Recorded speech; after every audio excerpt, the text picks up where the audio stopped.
मुझे नहीं पता कि आप किस तरह के एरिया में पले बड़े हो, बट मैं जिस नेबरहुड में पला बड़ा था वो रिच था। हर जगह अमीर ही अमीर लोग रहते थे। लाइफ बहुत सही थी। दी टोटल मनी मेकओवर बुक के ऑथर डेव रामसे बोलते हैं कि जब वो 12 साल के थे तो उन्होंने अपने फादर से आइसक्रीम खरीदने के लिए पैसे मांगे थे। तब उनके फादर ने कहा कि तुम अब बड़े हो गए हो, तुम्हें आइसक्रीम के लिए पैसे चाहिए तो खुद पैसा कमाना सीखना होगा। तो उस समय डेव को काफी गुस्सा आया, बट उन्होंने सोचा कि अब मुझे पैसा कमाने के लिए कुछ न कुछ जरूर करना होगा। तब उन्होंने देखा कि काफी घरों के गार्डन की घास बड़ी हुई थी, तो उन्होंने लॉन मोविंग का काम शुरू किया और उससे पैसे बनाना स्टार्ट किया। और पूरे स्कूलिंग टाइम पर उन्होंने काफी बिजनेस किए। और जब वो 18 साल के हुए तो उन्हें रियल एस्टेट का लाइसेंस मिला। उनके मॉम एंड डैड भी रियल एस्टेट बिजनेस में ही थे, तो वो प्रॉपर्टीज को खरीदते और उन्हें महंगे प्राइस में बेच देते थे। और डेव बोलते हैं कि मैं एक बहुत ही अच्छा सेल्समैन था और ये सब करते करते जीरो से स्टार्ट करके मैं अमीर बन गया। जब तक मैं 26 साल का हुआ तो मेरे पास लगभग 33 करोड़ के रियल एस्टेट प्रॉपर्टीज थी और लगभग 7 से 8 करोड़ की नेटवर्थ थी। और मैं साल का 2 करोड़ कमा रहा था, जो महीने का लगभग 17 लाख रुपए होता है। जब भी आपके पास पैसा होता है तो आप उन पैसों से अपनी फेवरेट कार खरीदना चाहते हो। और मैंने जो अपने पैसों से कार खरीदी थी वो थी जैगवार। मैं और मेरी वाइफ ने सोचा कि रिच लोग कैसे रहते हैं और हम भी वैसे रहेंगे। तो हमें पता चला कि रिच लोग मजे करने के लिए हुआई जाते हैं,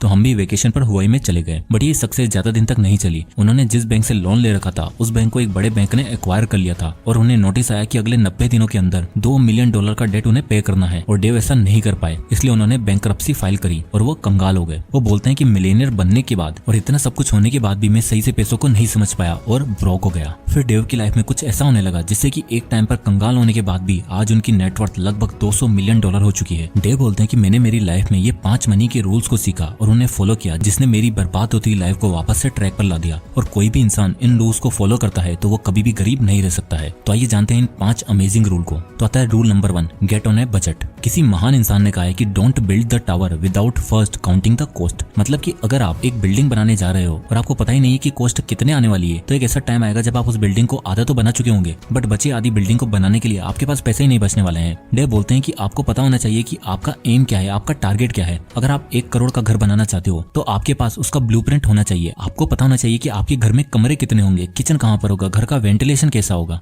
और अगर आपको ये सब नहीं पता है और ऐसे ही आप अपना घर बनाने लग जाओगे तो आपको उसका नतीजा पता ही है कि क्या होने वाला है। उसी तरह आपको हर महीने के स्टार्ट में पता होना चाहिए कि आपके महीने का 1-1 रुपया कहाँ पर खर्च होने वाला है। हर चीज आपके पेपर पर लिखी होनी चाहिए। और डेव बोलते हैं कि अगर आप बीज बोओगे तो पौधा उगेगा, और अगर आप कोई भी बीज नहीं बोते हो तो आपको हैरान नहीं होना चाहिए कि कुछ भी उगने नहीं वाला है। तो जैसा आप एक्ट करोगे वैसा ही आपको फल मिलने वाला है। Rule number 2, save and invest. Dave Ramsey बोलते हैं कि ग्रैंडमा ने कहा है save for the rainy day, यानी कि हमें पहली चीज जिसके लिए सेव करनी है वो है रेनी डे। और ऐसा क्यों कहा है? क्योंकि एक ना एक दिन बरसात होने वाली है। अब यहाँ पर डेव का रेन से मतलब है इमरजेंसी। एक रिपोर्ट बताती है कि अगले 10 सालों में आप में से 78% लोगों के साथ कोई ना कोई नेगेटिव इवेंट होने वाला है या कोई ना कोई इमरजेंसी आने वाली है। किसी की जॉब जा सकती है, आपकी कार का अनएक्सपेक्टेड खर्चा आ सकता है, या फिर आपका घर का कोई बड़ा खर्चा होने वाला है, जैसे कोई मेडिकल इमरजेंसी। तो कुछ ना कुछ जरूर होने वाला है। और देखो दोस्तों, मुसीबत बोलकर नहीं आती, किसी के साथ भी कभी भी कोई भी दुर्घटना हो सकती है। अब मान लो कि आप घर के सोल अर्नर हो, यानी कि घर में केवल आप ही पैसा कमाने वाले हो। अब खुदा ना खासा अचानक आपकी डेथ हो जाती है, तो ऐसी सिचुएशन में आपकी फैमिली की हालत क्या होने वाली है, उनका गुजारा कैसे निकलेगा। इसलिए हर एक इंसान को आज की डेट में एक टर्म इंश्योरेंस लेना जरूरी है। टर्म इंश्योरेंस का मतलब आपको हर महीने का एक छोटा सा एक फिक्स्ड अमाउंट कंपनी को देना है, और अगर आपको फ्यूचर में कुछ हो जाता है तो जितने का आपने लाइफ कवर लिया था वो पूरा आपकी नॉमिनी को मिलेगा। आज के टाइम पर आपको 490 रुपए महीने में भी 1 करोड़ तक का टर्म इंश्योरेंस मिल जाता है। इससे ज्यादा तो एक इंसान मूवी की टिकट पर ही खर्चा कर देता है।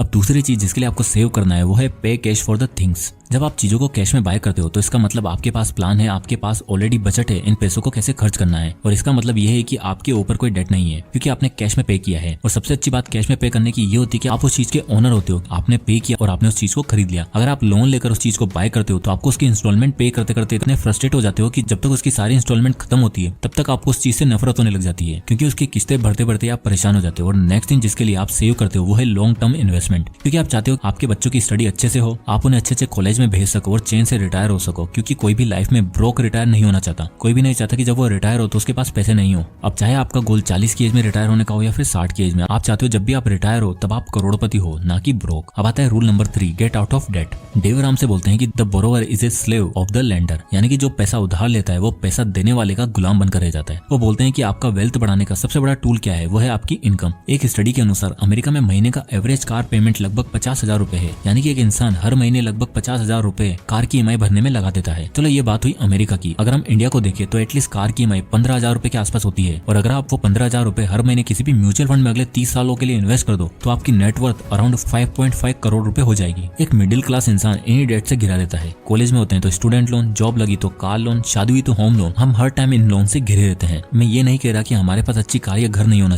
चाहिए, बट जरूरी नहीं कि करोड़ का घर हो या फिर लाखों की कार हो। डेव बोलते हैं कि अगर आपको नई कार चाहिए तो पहले 1-2 साल पैसे जमा करो और कैश में बाय करो, या फिर अपना बजट कम कर लो, क्योंकि एक महंगी कार लेने से आप अमीर होंगे या नहीं उसका तो पता नहीं, लेकिन कार कंपनी का मालिक जरूर अमीर हो जाएगा, ये श्योर है। और आजकल हमने जो नई चीज ढूंढ ली है वो है हमारा क्रेडिट कार्ड। इसकी वजह से आज इंसान जो चीज अफोर्ड नहीं कर सकता वो भी खरीदता जाता है। इसलिए अगर आप डेट या कर्जे से बाहर आना चाहते हो तो आपको कुछ ऐसा स्टेप्स लेने होंगे जो आपने आज तक नहीं लिए हैं। अब आता है rule number 4, the baby steps. Dave बोलते हैं कि अगर आप अपनी लाइफ को पूरी तरीके से ट्रांसफॉर्म करना चाहते हो और फाइनेंशियली स्टेबल बनना चाहते हो तो आपको ये बेबी स्टेप्स फॉलो करने होंगे। पहला, सबसे पहले हमें जिस इमरजेंसी की बात की है उसके लिए हमें तैयार रहना है और स्टार्ट $1000 से करना है, यानी कि इंडियन करेंसी में लगभग 80 से 82 हजार रुपए। और इन्हीं पैसों को आपको तभी काम में लेना है जब कोई इमरजेंसी हो, वो भी रियल इमरजेंसी। फालतू शॉपिंग और बाकी के खर्चों में इसको इस्तेमाल नहीं करना है। दूसरा, डेट स्नोबॉल। डेव बोलते हैं कि हमें अपने छोटे से लेकर बड़े खर्चों को एक एक करके लिस्ट करना चाहिए और उन्हें पे करना है। सबसे पहले सबसे छोटा डेट लिखो, जैसे किसी दोस्त को 5000 रुपए देने हैं तो उसे पहले पे करो, और जब वो खत्म हो जाए देन बड़े खर्चे पर आओ, जैसे कि आपके स्मार्टफोन का लोन हो, उसके बाद कार का loan, then at last home loan. जब आप छोटे से लेकर बड़े खर्चों की तरफ जाओगे तो आप इस डेट स्नोबॉल के मैजिक को देख पाओगे और सडनली आपको लगेगा कि आपके सारे लोन खत्म होते जा रहे हैं। नंबर 3, थर्ड स्टेप में डेव बोलते हैं कि $1000 इमरजेंसी फंड रखने के बाद आपको 6 से 12 महीने तक का एक अलग से इमरजेंसी फंड रखना चाहिए जो अनएक्सपेक्टेड इवेंट में आपको हेल्प करने वाला है। मान लो कि आपकी जॉब चली गई या आपका एक्सीडेंट हो गया तो अगले कुछ महीनों तक आपके पास काम नहीं होगा, तो फिर आप पैसा कैसे कमा पाओगे? और ये इमरजेंसी फंड उस टाइम पर अगले कुछ महीनों तक आपकी और आपकी फैमिली को हेल्प करेगा। Number 4, save for the retirement. और जब आपके पास इमरजेंसी फंड होगा, आपके ऊपर कोई भी लोन नहीं होगा, तब जो चीज आपके वॉलेट में होगी वो होगा सेव किया हुआ पैसा, और उन सेव किए हुए पैसों को आपको इन्वेस्ट करना है अपने रिटायरमेंट के लिए। अभी आप पर डिपेंड करता है कि आपको कब रिटायर होना है, उस अकॉर्डिंग आपको अपने पैसों को सेव करके इन्वेस्ट करते जाना है। यदि आपका गोल जल्दी रिटायर होने का है तो आपको ज्यादा से ज्यादा पैसा इन्वेस्ट करना है। तो अब आता है फाइनल रूल नंबर 5। डेव बोलते हैं कि अगर आप आज ऐसे रह रहे हो जैसे कोई भी नहीं रह रहा, तो कल आप ऐसे रहोगे जैसे कोई भी नहीं रह रहा होगा। मतलब कि आप हो सकता है अभी इंस्टाग्राम चेक करते हो, सोशल मीडिया पर लोगों को देखते हो कि लोग नई नई गाड़ियां ले रहे हैं, शॉपिंग कर रहे हैं, वेकेशन पर जा रहे हैं, और उनकी लाइफ को देखकर आपको भी लगता है कि यार मेरी लाइफ तो बिल्कुल बर्बाद है। बट आपको पता होना चाहिए कि आज आप जैसे जी रहे हो जैसे कोई भी नहीं जी रहा, तो कल आप ऐसे जी रहे होंगे जैसे कोई भी नहीं जी रहा होगा। तो अगर आप सही ढंग से पैसों के रूल को समझ जाओगे और उन्हें लाइफ में अप्लाई करने लग जाओगे तो कुछ सालों बाद जब सारे लोग जो आज दिखावा कर रहे हैं वो बुरी तरीके से डेट में फंस जाएंगे, मनी के इश्यूज होंगे और वो लोग अपने पैसों को लेकर परेशान होंगे, तब आप एक ऐसी सुकून सी लाइफ जी रहे होंगे जो कोई भी नहीं जी रहा होगा। इसलिए दूसरों से अपने आप को कंपेयर करना बंद करो और मेहनत करो। तो दोस्तों, आई होप कि वीडियो से आपको जरूर कुछ ना कुछ सीखने को मिला होगा और आप भी इन रूल्स को अपनी लाइफ में अप्लाई करेंगे। और दोस्तों, अपनी और अपनी फैमिली को सिक्योर करना ना भूलें। और अगर आपको ये वीडियो पसंद आए तो इसे लाइक करो, ज्यादा से लोगों तक शेयर करें, और इसी तरह के वीडियोस के लिए चैनल को सब्सक्राइब करना ना भूलें।